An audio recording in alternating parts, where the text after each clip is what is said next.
શ્રી ગણેશાય નમઃ. મિત્રો, આપ જોઈ રહ્યા છો આપણી યુટ્યુબ ચેનલ કૃષ્ણ વંદે જગતગુરુમાં આપ સૌનું સ્વાગત છે.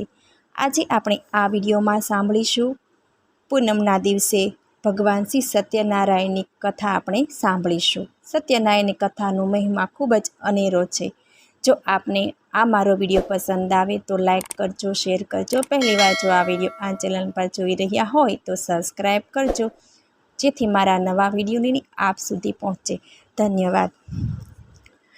કથાના મહિમાનું કારણ એ છે કે આ વ્રત કરવાથી ઓછામાં ઓછા યત્ને વધારેમાં વધારે ફળ પ્રાપ્ત થાય છે. એટલું જ નહીં, જો કોઈ દરિદ્ર શ્રદ્ધાપૂર્વક આ વ્રત કરે તો ધનવાન બને છે. ગમે તેટલો માનવી જો ભયભીત હોય, પરંતુ જો આ કથાનું શ્રવણ કરે તો તે ભયમુક્ત બની જાય છે.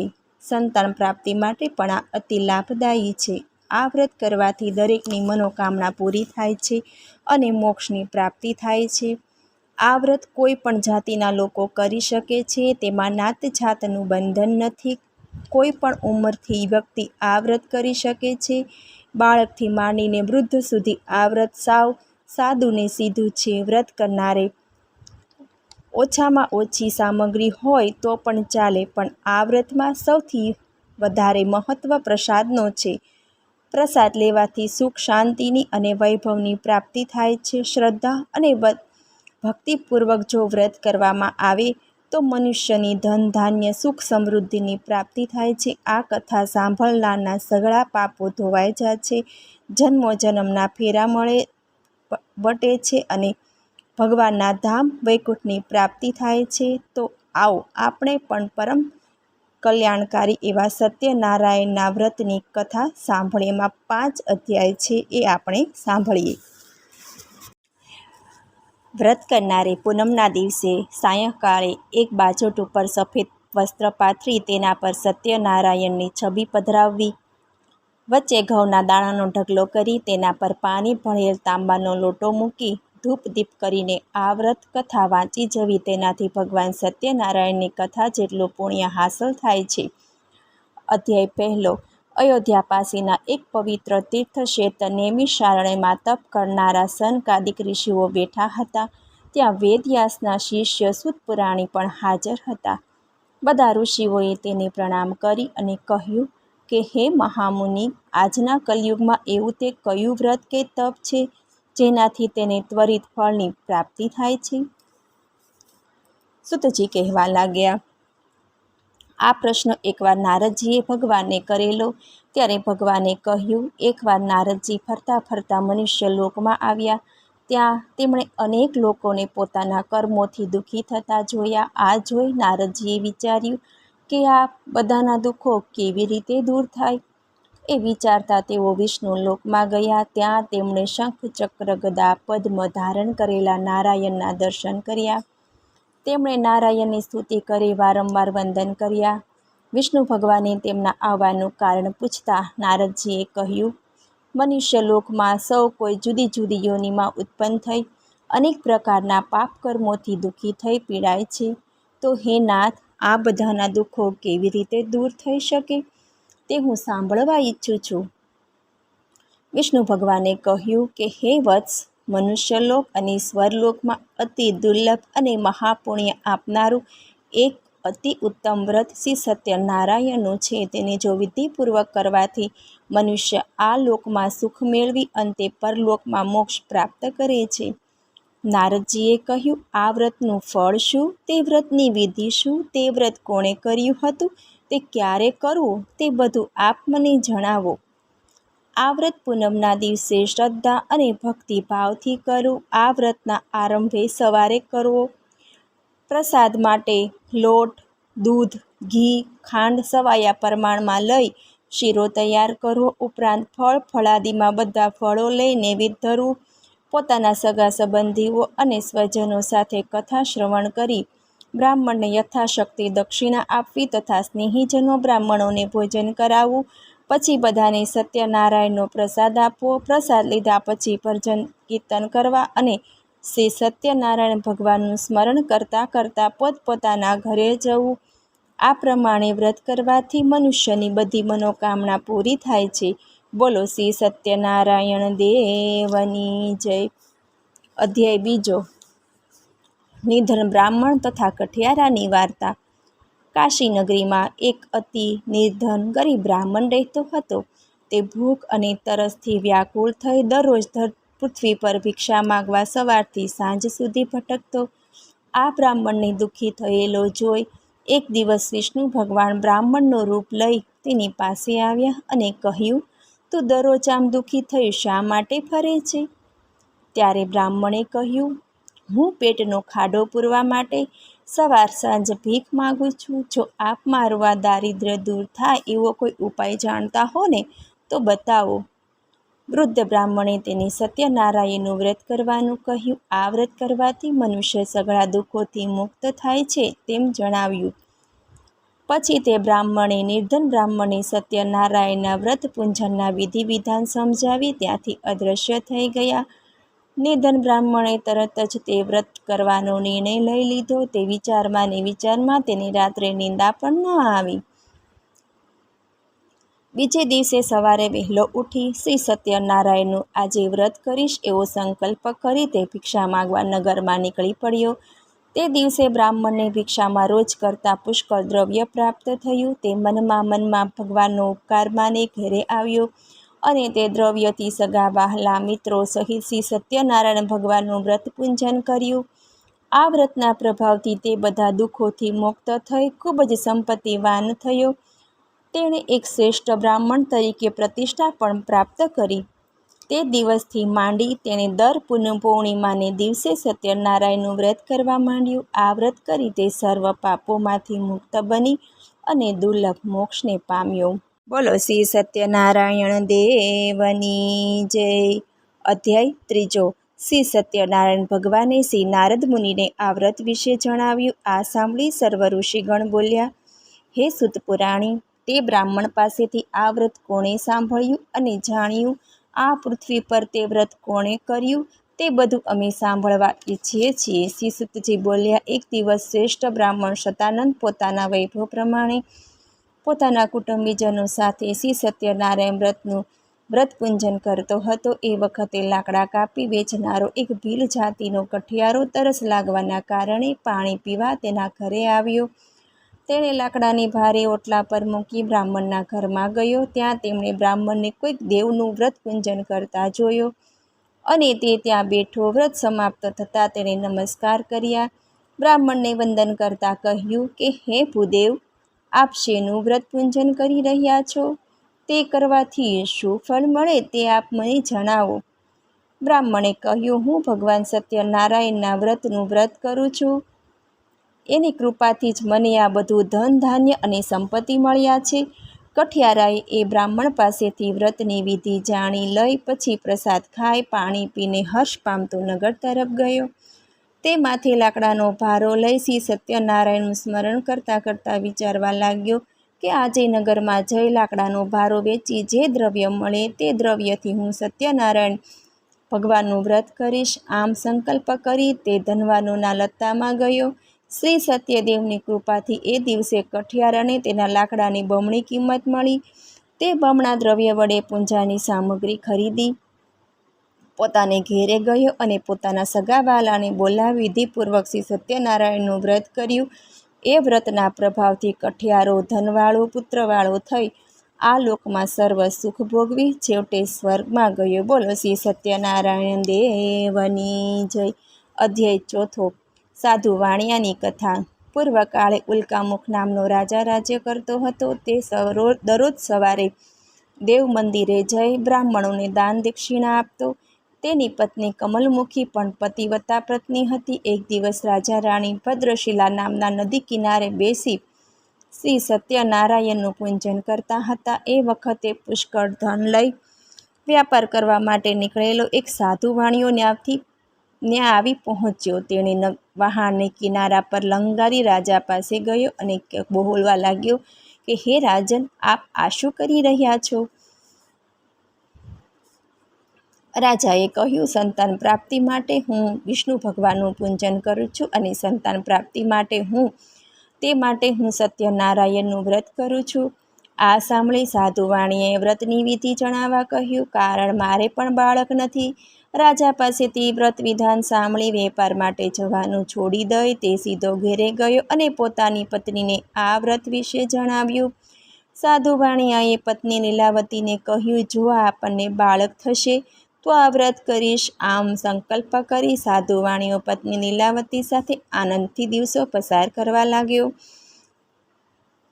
થોડા મહિના જતાં ભગવાન સત્યદેવની કૃપાથી લીલાવતી ગર્ભવતી થઈ. પૂરા 9 માસે લીલાવતી એક સુંદર કન્યા રત્નને જન્મ આપ્યો. તે કન્યા દિવસે દિવસે મોટી થવા લાગી. એ કન્યાનું નામ કલાવતી પાડ્યું. પછી પત્ની લીલાવતીએ પોતાના પતિને વ્રત કરવા જણાવ્યું, છતાં તેના પતિએ તે પ્રત્યે ધ્યાન આપ્યું નહીં. કલાવતી મોટી થતાં તેના લગ્ન એક સુંદર અને ગુણવાન યુવક સાથે કરવામાં આવ્યા. તે પછી તે સત્યનારાયણ ભગવાનનું વ્રત કરવાનું ભૂલી ગયો. પરિણામે સત્યનારાયણ ભગવાન તેના પર કોપાયમાન થયા. ત્યાર પછી કાળને વશ થયેલો સાધુ વાણિયો પોતાના જમાઈને સાથે લઈ વેપાર કરવા નીકળ્યો. દરિયો પાર કરી સિંધુ નદીની પાસે આવેલા રત્નસારપુર નામના મોટા નગરમાં જઈ સાધુ વાણિયો અને જમાઈ સારી રીતે વેપાર કરવા લાગ્યા. તેઓ જે નગરમાં રહેતા હતા તે નગરનો રાજા ચંદ્રકેતુ હતો. તેઓ આ નગરમાં વેપાર કરવા લાગ્યા. તે વખતે શ્રી સત્યદેવ સાધુ વાણિયાને પોતાનું વ્રત કરવાથી પ્રતિજ્ઞા ભંગ થયેલો જોઈ તેને શ્રાપ આપ્યો, તને મહાન દારૂણ અને કઠિન દુઃખ પ્રાપ્ત થાવું. એક દિવસ ચોરો રાજાના ખજાનામાંથી ચોરી કરીને ભાગ્યા. રાજ ખજાનામાંથી ચોરી થતાં 10 દિશાઓમાં સિપાઈઓ શોધ કરવા માંડ્યા. ચોરો આ ધન લઈ સાધુ વાણિયો અને તેના જમાઈ જ્યાં રહેતા હતા ત્યાં આવ્યા. પોતાની પાછળ રાજાના સિપાઈઓ અને રાજદૂતોને દોડતા આવતા જોઈ ભયભીત થયેલા ચોરોએ તે ચોરી કરેલું બધું ધન સાધુ વાણિયો અને જમાઈ જ્યાં રહેતા હતા ત્યાં નાખી જલ્દીથી ક્યાંક નાસી ગયા. રાજાના સિપાઈઓ ત્યાં આવી પહોંચ્યા અને ચોરાયેલું ધન આ બંને વણિક વેપારીઓ પાસે જોતા તેના હાથે હથકડી લગાવી રાજા પાસે લઈ ગયા અને બોલ્યા, મહારાજ, અમે આ 2 ચોરોને પકડી લાવ્યા છીએ. આપ આજ્ઞા કરો તેવી સજા અમે તેમને કરીએ. રાજાએ બહુ વિચાર કર્યા વગર તેમને કેદખાનામાં પૂરવાનું કહ્યું. સિપાઈઓએ તે બંનેને દોરડાથી બાંધી બેડીઓ પહેરાવી મોટા મજબૂત કેદખાનામાં પૂરી દીધા. શ્રી સત્યનારાયણ ભગવાનની માયાને કારણે કોઈને પણ એ વણિક પુત્રોનું કહેવું સાંભળ્યું નહીં. ચંદ્રકેતુ રાજાએ તે બંને વેપારીઓનું બધું દ્રવ્ય આંચકી લીધું. આ બાજુજી સત્યનારાયણના શ્રાપને કારણે સાધુ વાણિયાની પત્ની લીલાવતી ખૂબ જ દુઃખી થઈ ગઈ. તેના ઘરમાં રહેલું બધું ધન ચોરો લૂંટી ગયા. ગરીબી અને ભૂખથી પીડાતી લીલાવતી ઘરે ઘરે ભિક્ષા માંગવા લાગી. તેમજ તેની પુત્રી કલાવતી પણ અન્ન માટે ઘેરે ઘેરે ભીખ માંગતી. એક દિવસ કલાવતી એક બ્રાહ્મણને ઘરે ભિક્ષા માંગવા ગઈ. ત્યાં તેણે શ્રી સત્યનારાયણ ભગવાનનું વ્રત પૂજન થતું જોઈ. તેથી તે ત્યાં ઓટલા પર બેસી કથા સાંભળી અને છેલ્લે વંદન કરી ભગવાન પાસે વરદાન માગ્યું અને પ્રસાદ લઈ મોડી રાતે ઘરે આવી. દીકરીને મોડી રાત સુધી બહાર ફરતી જોઈ માતા લીલાવતીએ પૂછ્યું. તેથી કલાવતીએ કહ્યું, માં, આજે હું એક બ્રાહ્મણને ત્યાં શ્રી સત્યનારાયણનું વ્રત થતું હતું ત્યાં બેઠી હતી.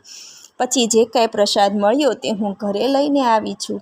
કન્યાનું આવું વચન સાંભળી લીલાવતીએ પોતાના દીકરીના જન્મ વખતે લીધેલું વ્રત યાદ આવ્યું. તે આનંદપૂર્ણ વ્રત કરવા તૈયાર થઈ. તેણે પોતાના સગા વહાલાને બોલાવી પોતાની શક્તિ પ્રમાણે શ્રી સત્યનારાયણનું વ્રત કર્યું. પછી ભગવાન પાસે વારંવાર યાચના કરી અને વરદાન માગ્યું, મારા જમાઈ અને મારા પતિ જ્યાં હોય ત્યાં જલ્દી ઘરે આવે તેમ કરો. વ્રતના પ્રભાવથી શ્રી સત્યનારાયણ સંતુષ્ટ થયા. તે જ રાતે ભગવાન સત્યદેવ રાજા ચંદ્રકેતુના સ્વપ્નમાં આવી તે 2 વણિકોને છોડી દેવા જણાવ્યું અને લીધેલું દ્રવ્ય પણ પાછું આપવા જણાવ્યું. સવાર થતાં રાજાએ બંને વણિકોને કેદખાનામાંથી મુક્ત કર્યા અને તેનું દ્રવ્ય પાછું આપી માનભેર છોડી મૂક્યા. સાધુ વાણિયો અને તેનો જમાઈ તે દ્રવ્ય લઈ પોતાના ઘરે તરફ જવા નીકળ્યા. સાધુ વાણીઓ અને એનો જમાઈ બધી તૈયારી કરી બ્રાહ્મણોને દાન દક્ષિણા આપી પોતાના ગામ તરફ રવાના થયા. સાધુ વાણીઓ અને એનો જમાઈ નૌકામાં બેસી થોડે દૂર ગયા. બપોરના સમયે તેમણે વહાણને કિનારે લંગર નાખ્યું. ત્યાં શ્રી સત્યનારાયણ તેમની પરીક્ષા કરવા માટે એક સંન્યાસીનું રૂપ લઈ વણિક પાસે આવ્યા અને બોલ્યા, તારી નૌકામાં શું ભરેલું છે? ઘણું ધન મળવાથી અભિમાની બનેલા તે બંને વણિકોએ સાધુની મશ્કરી કરતા કહ્યું કે હે દંડી સ્વામી, અમારા વહાણમાં તો વેલા ઘાસ પાંદડા સિવાય બીજું કાંઈ જ નથી. સાધુ વાણિયાનું આવું કઠોર વચન સાંભળી સંન્યાસી રૂપ ભગવાન ક્રોધાયમાન થઈ તથાસ્તુ કહી ચાલ્યા ગયા. પછી સમુદ્ર કિનારે એક ઠેકાણે જઈને ઊભા રહ્યા. સંન્યાસીના ગયા પછી વાણિયો પોતાનું નિત્ય કર્મ પતાવી વહાણ પર ગયો. તેણે વહાણમાં જોયું તો વેલા અને પાંદડા જ ભરેલા હતા. આ જોઈ સાધુ વાણિયો તો બેભાન થઈ જમીન પર ઢળી પડ્યો. પણ સાધુ વાણિયાનો જમાઈ કાંઈક સમજુ હતું. તેણે સસરાની આ હાલત જોઈ બોલ્યો કે જંગલમાં રહેતા સંન્યાસીઓ દેવી શક્તિ ધરાવતા હોય છે. જરૂર પેલા સંન્યાસીએ જ શ્રાપ આપ્યો છે. તેઓ સંન્યાસીને શોધતા શોધતા તેની પાસે જ ગયા અને સંન્યાસીને દંડવત પ્રણામ કર્યા અને કરગરી એની માફી માંગી. સાધુ વાણિયાને આમ કરગરતો જોઈ સંન્યાસી બોલ્યા કે હે સાધુ વાણિયા, તું મારી પૂજા કરવાનું ભૂલી ગયો છે. તેથી મારી આજ્ઞાથી જ તને વારંવાર દુઃખ થયું છે. ભગવાનનું આવું વચન સાંભળી સાધુ વાણીએ તેની સ્તુતિ કરવા લાગ્યો અને બોલ્યો, હે પ્રભુ, હું આપને ઓળખી શક્યો નહીં, મને માફ કરો. વહાણમાં મારું જે ધન પહેલાં હતું તે સર્વ પાછું આપો. ભગવાન સત્યદેવ તેમને ઈચ્છિત વરદાન આપી અંતર ધ્યાન થઈ ગયા. તેઓ ફરી વહાણ પાસે ગયા તો પોતાનું વહાણ અગાઉની માફક દ્રવ્યથી ભરેલું જોઈ ભગવાનની કૃપાથી પોતાની ઈચ્છા ફળતા સાધુ વાણિયાએ ત્યાં જ શ્રી સત્યનારાયણ ભગવાનની પૂજા વિધિસર કરી અને પોતાના નગર તરફ રવાના થયો. પોતાનું ગામ નજીક આવતા સાધુ વાણિયાએ પોતાના દૂતને પોતાના આગમનના ખબર આપવા પોતાને ઘેરે રવાના કર્યો. લીલાવતી આ સમયે સત્યનારાયણનું પૂજન કરતી હતી. તે આ સમાચાર સાંભળી ઉતાવળે પૂજનનું કાર્ય આટોપી દઈ પોતાની પુત્રી કલાવતીને આ સમાચાર આપ્યા. કલાવતી પણ આ વ્રત જેમ તેમ પૂરું કરી પ્રસાદ લેવાનું બાકી રાખી પોતાના પિતા અને પતિને મળવા દોડી ગઈ. આમ પ્રસાદનો અનાદાર થયો. આથી શ્રી સત્યનારાયણ ભગવાન ગુસ્સે થયા અને કલાવતીના પતિનો તથા ધન સાથેના વહાણને સમુદ્રના જળમાં અદૃશ્ય બનાવી દીધો. જ્યારે કલાવતીએ પોતાના પતિને ન જોયો એટલે તે મહાશોક કરતી રડવા લાગી. અચાનક સાધુ વાણિયાને શ્રી સત્યનારાયણનું સ્મરણ થયું. તેણે તરત જ સંકલ્પ કર્યો કે મારું આ સંકટ દૂર થાય કે તરત જ આ ઘાટ ઉપર હું વિધિપૂર્વક શ્રી સત્યનારાયણ ભગવાનનું પૂજન કરીશ. આમ કહી સાધુ વાણિયાએ જમીન પર સાષ્ટાંગ દંડવત પ્રણામ કર્યા. આથી શ્રી સત્યનારાયણ સંતુષ્ટ થયા. ભક્તવત્સલ ભગવાને આકાશવાણી દ્વારા જણાવ્યું કે તમારી પુત્રી મારો પ્રસાદનો ત્યાગ કરીને તેના પતિને મળવા આવી છે. તેથી જ તેના પતિને એનાથી અદૃશ્ય કરવામાં આવ્યો છે. જો તે ઘરે જઈ પ્રસાદ લઈ પાછી આવે તો તેને તેનો પતિ તરત જ પ્રાપ્ત થશે. આ આકાશવાણી કલાવતીએ સાંભળી. તે તરત જ ઘરે જઈ પ્રસાદ લઈ પાછી કિનારે આવી તો તેને તેમ પોતાના પતિના દર્શન થયા. પોતાના જમાઈને જોઈને સાધુ વાણિયાને સંતોષ થયો. તેણે વિધિ પ્રમાણે ત્યાં જ સત્યનારાયણનું વ્રત પૂજન કરી પોતાના ધન અને બાંધવો સહિત ઘરે ગયો. ઘરે આવ્યા બાદ દર પૂનમણીમાના દિવસે તથા સૂર્ય સંક્રાંતિને દિવસે શ્રી સત્યનારાયણ ભગવાનનું પૂજન કરવા લાગ્યો. અંતે આ લોકમાં સર્વ સુખો ભોગવીને મરણ પછી તે સત્ય લોકમાં ગયો. બોલો શ્રી સત્યનારાયણ દેવની જય. અધ્યાય 5. તુંગધ્વજ નામનો એક રાજા હતો. તેઓ જંગલમાં મૃગ્યા રમવા માટે આવ્યા હતા. નિર્દોષ પશુ પક્ષીને મારી તેઓ એક વૃક્ષ નીચે બેઠા હતા. ત્યાં સામે ગ્વાલ બાળકોને સત્યનારાયણ ભગવાનનું પૂજન કરતા જુએ છે. ત્યારે તે બાળકો પૂજા કરીને ભગવાન સત્યનારાયણનો પ્રસાદ તે રાજાને આપવા માટે આવે છે. ત્યારે રાજા અભિમાન કરીને આ પ્રસાદ ગ્રહણ કરતા નથી. પ્રસાદને ત્યાં છોડીને જતા રહે છે, પોતાના રાજ્યમાં આવે છે। જ્યારે તે રાજ્યમાં આવે છે ત્યારે તેને આખું નગર તહસમહસ જોવા મળે છે।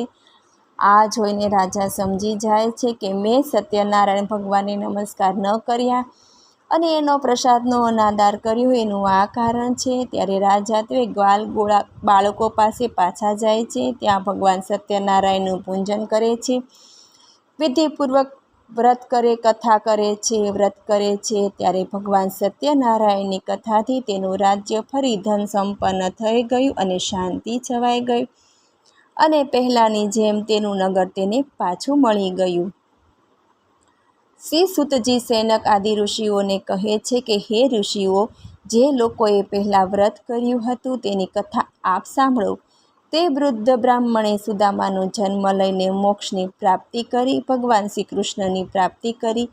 લાકડા વેચનાર પેલો કઠિયારો કેવળ થયો, જેણે પોતાના હાથે ભગવાન રામચંદ્રના ચરણ ધોયા, તેમની સેવા કરી, જન્મ જન્મના બંધનોથી મુક્ત થઈ ગયો। ઉલ્કામુખ નામનો રાજા બીજા જન્મ રાજા દશરથ થયા અને તેણે ભગવાન રામચંદ્ર જેવો પુત્ર પામી અને વૈકુંઠ મેળવ્યું। પેલો વેપારી શેઠ બની બીજા જન્મમાં રાજા મોરધ્વજ થયો, પોતાના પુત્રનું અડધું શરીર કરવત વડે કાપી ભગવાનને પ્રસન્ન કર્યા। મહારાજ તુંગધ્વજ બીજા જન્મમાં સ્વયંભૂ મનુ બન્યા, તેમણે ભાગવત સંબંધી કથાઓ દ્વારા સહુને ભગવાનના ભક્ત બનાવ્યા। હે મહર્ષિ, હે બ્રાહ્મણો, આપ સહુના કલ્યાણ અર્થે મેં આ સત્યનારાયણના વ્રતનું વર્ણન કર્યું છે। આ ઘોર કલિયુગમાં શ્રી સત્યનારાયણ ભગવાનની પૂજા જ બધા દુઃખોનું નિવારણ કરી શકે છે। હે શ્રેષ્ઠ મુનિઓ, જે આ કથા દરરોજ વાંચે છે, સાંભળે છે અને સત્યનું પાલન કરે છે, તેના બધા જ પાપ સત્યદેવની કૃપાથી સિદ્ધ થાય છે। બોલો શ્રી સત્યનારાયણ દેવની જય। મને સાંભળવા માટે ધન્યવાદ। આપને જો આ મારો વિડીયો પસંદ આવે તો લાઈક કરજો, શેર કરજો અને સબસ્ક્રાઈબ કરજો, જેથી મારા નવા વિડીયોની લિંક આપ સુધી પહોંચે। ધન્યવાદ। જય શ્રી કૃષ્ણ।